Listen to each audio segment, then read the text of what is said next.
Hey everybody, well happy Friday to you.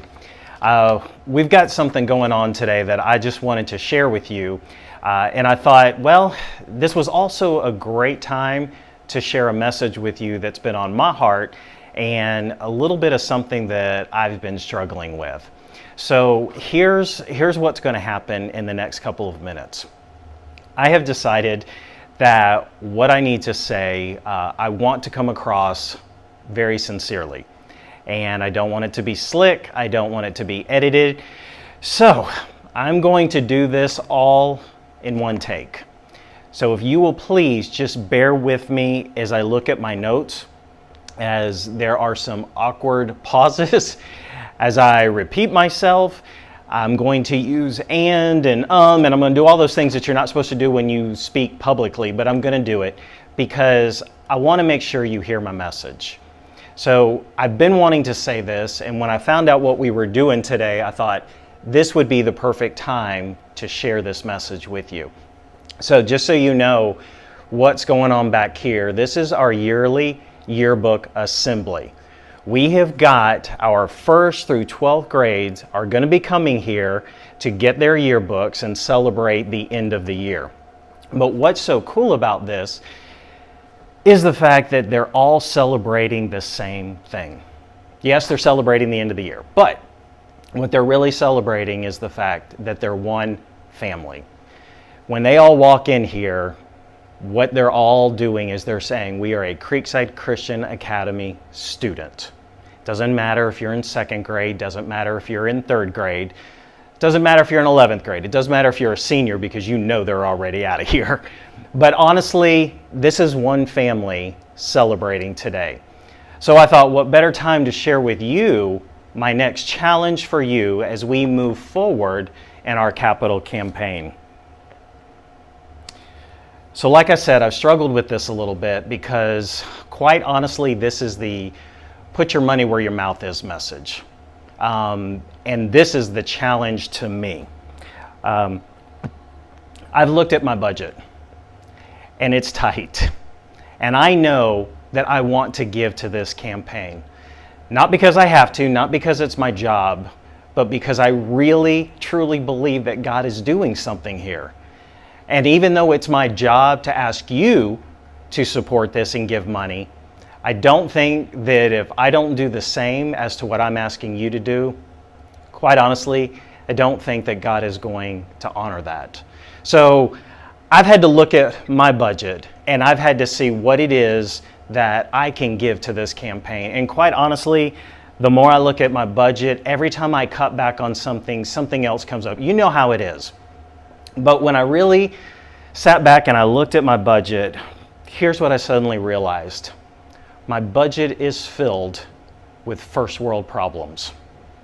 Now listen, I am not judging you in any way, all right? So please don't judge me, but I wanted to share with you a couple of things that are on my budget list. These are things that every month I have to budget for. Remember, no judgment. Haircuts. Yes, I budget for haircuts because this coolness doesn't just happen. Snacks at QT. Yes, I do budget for that. Now, QT is cheap, don't get me wrong. But when you go 10 times in 1 week, it ain't so cheap. The next budget item will make sense when I just told you because I go to QT all the time. Gym membership. Dinners out. I'm a single parent. I owe it to myself to be able to go out every once in a while. I don't want to go home and cook. I don't want to go home and have to clean up after a long day. So don't I owe it to myself to be able to go out? There's a lot of restaurants and there's cheap restaurants. But again, first world problems. And I don't say that to be judgmental. That's the culture we live in. But these are the things that I'm looking at going, wow, this fills my budget. The point I'm trying to get to is this.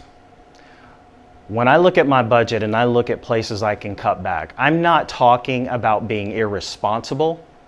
I'm just talking about being uncomfortable. And there's a difference.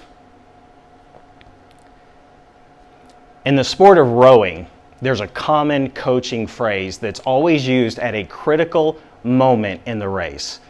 There's a coach in every boat, because the coach's job is to keep an eye out as to where they are in the race. That's not the job of the rowers. So when the coach looks around and he realizes there's a window of opportunity, he's going to yell power number. He's going to give a number. So the most common one is called power 10. And when a rower hears that, they know for 10 times you are going to dig in, pull back, dig in, pull back. You are going to give it your everything 10 times. Now they don't know why, except this. The coach said to do it, so they know that this is a game changer. That if they give their 10, it's going to make a difference. So, they also know they have to do it at the same time. Because if just 2 or 3 do it, it's not going to work. Here is what I'm trying to tell you right now. Your leadership is saying to you, power up. Find your power number and give.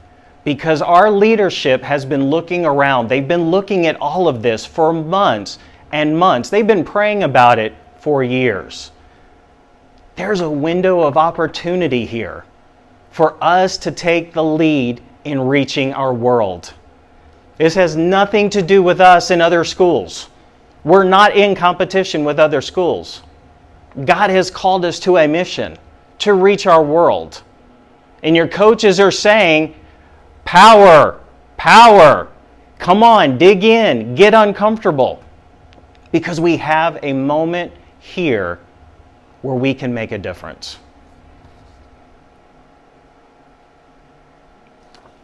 You have to figure out what your power number is. I've figured out mine. And I've decided I want to be a crew member. I'm not going to tell you what my number is, not because I'm trying to be... You know what? No, I'm going to tell you what my number is. 500. I'm going to give 500 to this campaign. I got to pause for a second. That's a lot. But it's going to make me uncomfortable for a few months. Might be a little bit longer than a few months. But I'm going to give that money because I believe in what's happening here. And I would rather be uncomfortable for a few months so that in 20 years, that is still going on. But we have a window of opportunity right now that we have to take advantage of. And I've said this before, and I'm going to say it again. I know God can do anything. He is a God of miracles.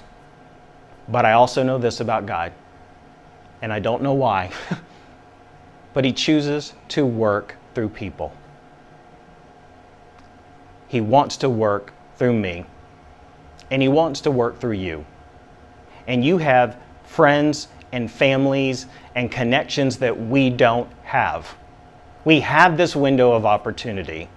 So I'm asking you, please, I know there's so much going on right now. We're at the end of summer, but this is not the end of the campaign. Please figure out what your power number is and give it. Something special is happening here. All right? So I'm going to leave it at that. I want to say thank you to all the families who have already made their lives uncomfortable. Me telling you what I'm doing is nothing special because let me say this. There's many of our staff and our leadership have already done it. I'm a little late to the game. Many of our families have already given to the tune of over $250,000 to this campaign. So now I'm just asking for you who have not done it yet or have already pledged, figure out what that number is. Thank you all for your support. Thank you for the ways that you care for this school. But now, let's make sure that stuff like this keeps happening, where we keep having moments where we get to celebrate being one family, Creekside Christian Academy.